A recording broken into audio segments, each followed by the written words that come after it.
प्रिय विद्यार्थियों, ये कक्षा 7 की गणित है, अध्याय 13 घातांक और घात की। इसकी प्रश्नावली है 13.3।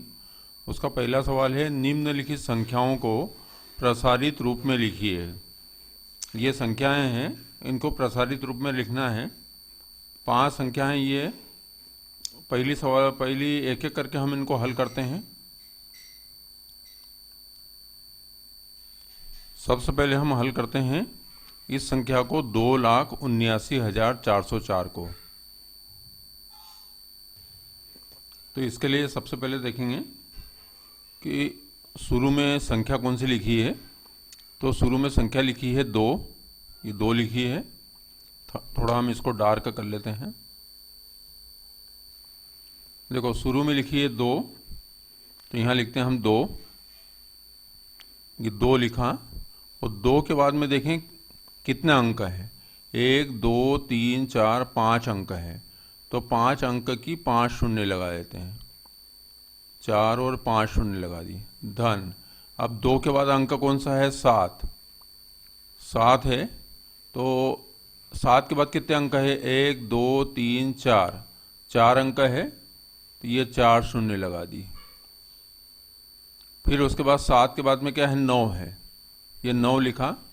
9 के बाद कितने अंक हैं? 1 2 3 अंक हैं, तो 3 शून्य लगा दी। फिर धन कर दिया। 9 के बाद में है 4, तो 4 के बाद में कितने अंक है? 1 और 2 शून्य लगा दी। उसके बाद में शून्य है, तो शून्य लिख दिया। शून्य के बाद 1 अंक है, तो 1 शून्य लगा दी।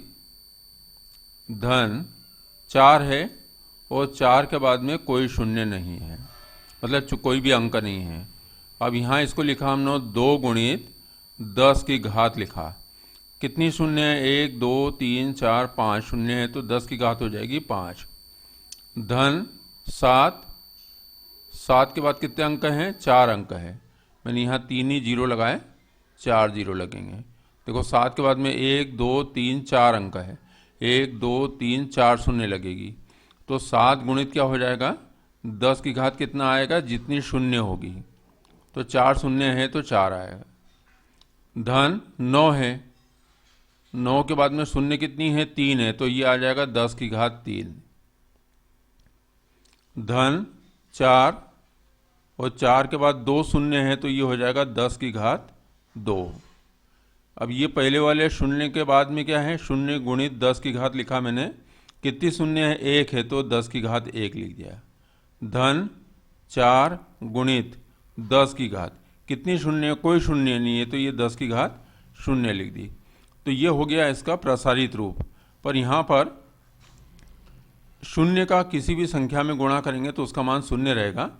तो चाहो तो आप इसको लिखो या न लिखो, पर प्रसारित रूप में 10 की सभी घातें आएगी, 0 से लेके अधिकतम तक। 0 1 2 3 4 5, तो ये हो गया प्रसारित रूप। अब हम अन्य संख्याओं को भी सीधे प्रसारित रूप में लिखेंगे। देखो, यहाँ मैंने सभी संख्याओं को प्रसारित रूप में लिख दिया है। तो पहली संख्या को फिर से लिखा। देखो, 2 के बाद 5 अंक है, तो 2 गुणित 10 की घात 5। धन 7 के बाद 4 अंक, तो 7 गुणित 10 की घात 4। धन 9 के बाद 3 अंक है, तो 9 गुणित 10 की घात 3।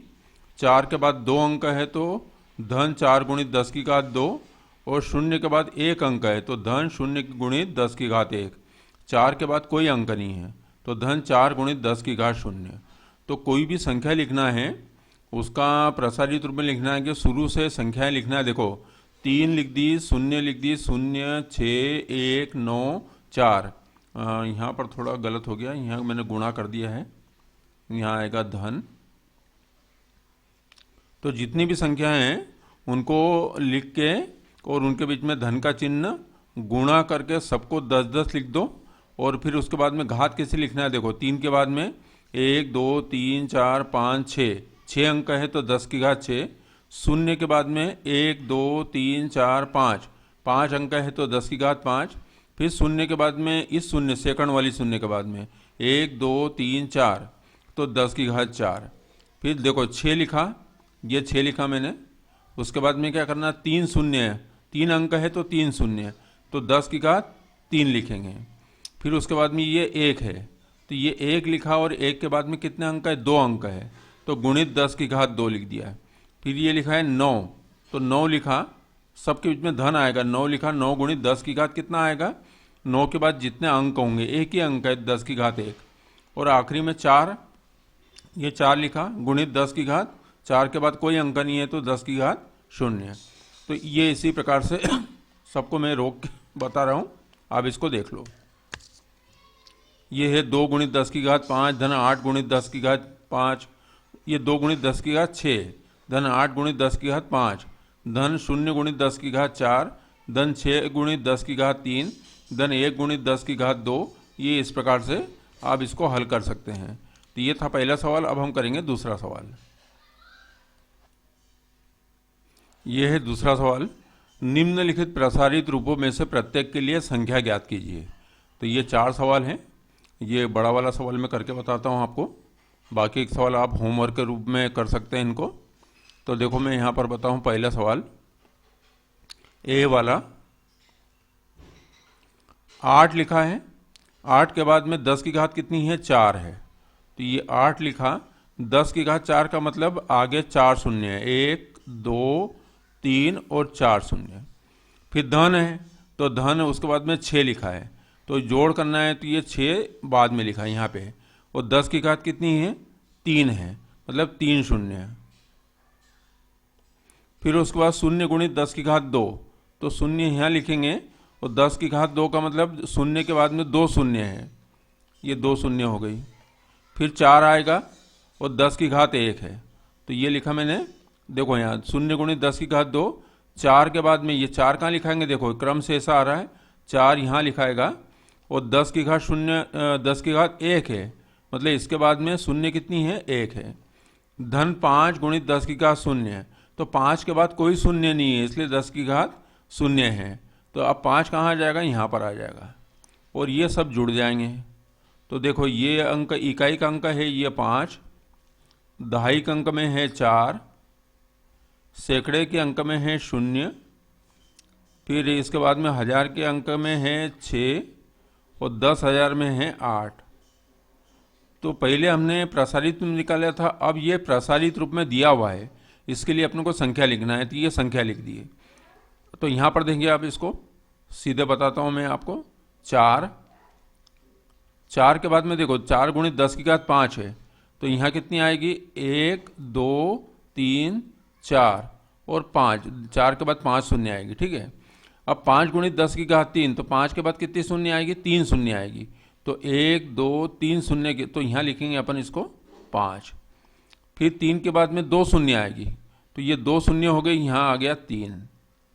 फिर 2 के बाद में कोई शून्य नहीं है, तो 2 आ गया यहाँ पे, बाकी के लिए नहीं दिया है, तो ये आ जाएगा यहाँ पर, इनका शून्य आ जाएगा। इसी प्रकार यहाँ देखो 3 के बाद 10 की घात 4 है, तो 10 की घात 4 बड़ी है इसमें, तो 1 2 3 4, ये 4 शून्य हो गई। अब उसके बाद में 7 के बाद में 10 की घात 2 है, मतलब 7 के बाद में 2 शून्य है, तो 1 शून्य ये 1 शून्य ये, तो ये हो गई 7। 5 के बाद में 10 की घात 0 है, इसका मतलब 5 के बाद में कोई शून्य नहीं है, तो ये हो गई 5। तो अब बाकी 2 स्थान के लिए क्या हो जाएगा, ये शून्य हो जाएगा। यहाँ पर है 10 की घात 5 अधिकतम, तो 9, तो 9 के बाद में शून्य कितनी है, 5 है, तो 1 2 3 4 5, मतलब 5 शून्य है, मतलब 5 अंक आएंगे, है ना। अब 2 के बाद में शून्य कितनी है, 2 है, तो 1 और 2 शून्य हो गई, तो यहाँ आ गया 2। 3 के बाद में 10 की घात 1 है, मतलब 3 के बाद में 1 शून्य है, तो 1 शून्य ये, तो 3 ये हो गया। अब बचे हुए जो स्थान है यहाँ पर क्या हो जाएगा, ये शून्य हो जाएगा। तो इसी प्रकार हम अन्य का भी मान ज्ञात कर सकते हैं। अब हम करेंगे सवाल नंबर 3। ये है सवाल नंबर 3, निम्नलिखित संख्याओं को मानक रूप में व्यक्त कीजिए। देखो मानक रूप क्या होता है, कोई भी संख्या कितनी भी बड़ी हो, मानक रूप ये होता है कि दशमलव के पहले एक अंक होना चाहिए, वो अंक होगा 1 से लेकर 9 तक, शून्य नहीं आएगा, 1 से लेकर 9 तक आएगा, और बाकी जो संख्या है वो उनको संख्याओं के अंक अशून्य संख्या को लिखेंगे और बाकी 10 की घात लग जाएगी, तो वो होता है मानक रूप। कैसे मैं बताता हूँ आपको। देखो इस संख्या में आपको दशमलव कहीं नहीं दिखाई दे रहा है, इसका मतलब नहीं है, इसका मतलब दशमलव यहाँ पर है। तो दशमलव अगर कभी जहाँ पर भी है, अगर दशमलव अगर बाईं तरफ जाता है, ये बाईं तरफ है, इसको बोलते हैं LHS, लेफ्ट हैंड साइड, ये बाईं तरफ, और ये है दाईं तरफ। तो किसी संख्या में दशमलव अगर बाईं तरफ जा रहा है तो 10 की घात जो आएगी वो धन में आएगी। जितने अंक कूदेगा उतने 10 की घात धन में आएगी। और दशमलव अगर दाईं तरफ जा रहा है तो 10 की घात ऋण में आएगी। जितने अंक कूदेंगे उतने मान यहाँ आ जाएगा। अब यहाँ पर देखें, मानक रूप में व्यक्त करने के लिए हमको दशमलव कहाँ ले जाना है? दशमलव के पहले एक अंक आना चाहिए जो 1 से 9 के बीच में है। यहाँ पर है 5, इसका मतलब 5 के बाद में दशमलव आएगा। तो दशमलव अगर यहाँ पर आएगा, यहाँ पर आएगा दशमलव, यहाँ से यहाँ आएगा। अभी यहाँ पर है, यहाँ से यहाँ आएगा, कितने अंक आएगा? 1 2 3 4 5 6 7, 7 अंक बाईं तरफ आ रहा है। तो बाईं तरफ आएगा 7 अंक, तो क्या होगा? 10 की घात धन में आएगी। धन कितनी आएगी? 7। तो यहाँ पर लिखेंगे इसको 5.0 गुणित 10 की घात कितनी आ जाएगी? 10 की घात आ जाएगी 7। धन है इसलिए धन नहीं लिखते। देखो ये बड़ी संख्या को जब छोटी संख्या बदलते हैं तो 10 की घात लगाते हैं। कितनी घात लगाएंगे? दशमलव कितने अंक बाईं ओर गया। यहाँ पर सीधा मान देखें अपन, दशमलव यहाँ पर है, 1 अंक 2 अंक 3 अंक 4 अंक 5 अंक 6 अंक बाद कूदेगा और यहाँ पर आएगा। तो इसको लिखेंगे 7.0 गुणित 10 की घात 6। ये हो जाएगा मानक रूप। अब यहाँ पर दशमलव यहाँ पर है, इसको ले जाना है यहाँ पर। तो कितने अंक कूदेगा? 1 2 3 4 5 6 7 8 9। तो इसको लिखेंगे 3 दशमलव। अब देखो यहाँ पर क्या है, ये सब शून्य थी तो इनका कोई अर्थ नहीं रहेगा दशमलव के बाद में। पर यहाँ पर ये शून्य यहाँ से चालू हो रही, तो ये अशून्य संख्याएं हैं, मतलब शून्य नहीं है। तो यहाँ पर ये पूरी लिखना पड़ेगी। 1 8 6 5 गुणित 10 की घात कितना लगेगा?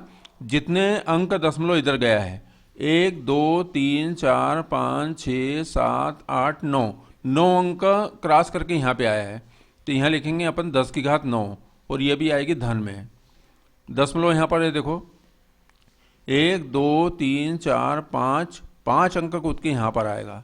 तो इसको लिखा मैंने 3.9878 गुणित 10 की घात क्या आ जाएगा? 5। ये मानक रूप हो गया। दशमलव के बाईं ओर एक अशून्य संख्या होना चाहिए। अशून्य संख्या होती है 1 से लेकर 9 तक, और एक ही अंक आना चाहिए। यहाँ पर देखो दशमलव कहाँ जा रहा है, देखो यहाँ पर है 1 2 3 4, 4 अंक कूद के यहाँ पर आएगा। तो यहाँ लिखेंगे हम 3.90878 90878, क्योंकि अब दशमलव यहाँ नहीं रहा, दशमलव यहाँ आ गया।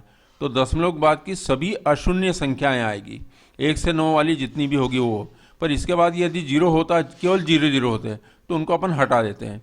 तो यहाँ दशमलव कितने अंक गया है? 1 2 3 4 अंक गया है। तो यहाँ लिखेंगे अपन 10 की घात 4।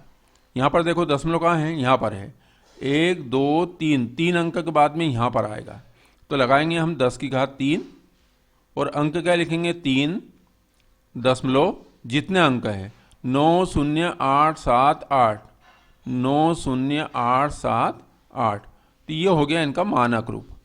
इसमें सभी में दशमलव जो है बाईं ओर जा रहा है, तो 10 की घात हमेशा धन आएगी, और जितने अंक कूदेगा, मतलब जितने अंक कूद के जाएगा वो अंक की संख्या यहाँ पर आएगी। अब हम करेंगे सवाल नंबर 4। ये है सवाल नंबर 4। निम्नलिखित कथनों में प्रकट होने वाली, मतलब आने वाली, ये जो दिख रही है, संख्याओं को मानक रूप में व्यक्त कीजिए। तो यहाँ पर हैं, इसमें करीब 10 सवाल हैं, तो मैं आपको करके बताता हूँ। कुछ बता रहा हूँ, बाकी आप होमवर्क के रूप में इसको करना। देखो यहाँ पर है मानक रूप में कैसे लिखना है। यहाँ पर दशमलव नहीं दिया है, इसका मतलब दशमलव यहाँ पर है। तो दशमलव कहाँ तक आएगा? यहाँ तक आएगा। इसके पहले एक अंक छूट जाएगा, तो कितने अंक आएगा? 1 2 3 4 5 6 7 8, 8 अंक बाईं ओर जाएगा दशमलव, तब जाके वो यहाँ पे पहुँचेगा। तो 8 अंक का मतलब ये 10 की घात 8 तो हो गया। अब जो संख्याएं देखो क्या है, 3.84। अब इसके बाद में सभी शून्य हैं, इनका कोई अर्थ नहीं रहेगा दशमलव के बाद में। तो यहाँ लिखेंगे 3.84। अब ये बड़ी संख्या देख लो, दशमलव यहाँ पर है, 1 2 3 4 5 6 7 8, तो यहाँ आ जाएगा 10 की घात 8, और यहाँ पर केवल आ जाएगा 3.0। ये शून्य इसलिए लिख रहे हैं कि उससे मालूम पड़ता है कि दशमलव कहाँ लिखा हुआ है। नहीं तो 3 गुणित 10 की घात 8 भी इसको लिख सकते हैं, 3 गुणित 10 की घात 8, क्योंकि बाद में सभी ये शून्य हैं। देखो यहाँ पर दशमलव यहाँ पर है, 1 2 3 4 5 6 7, तो यहाँ आ जाएगा 10 की घात 7।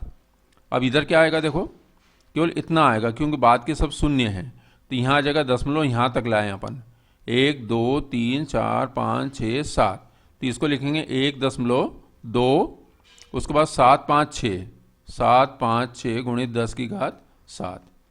यहाँ पर देखो दशमलव यहाँ पर है, तो यहाँ पर आ जाएगा सीधो पहले तो इसको लिख दो 1.4, क्योंकि वो 4 के बाद में सभी शून्य हैं।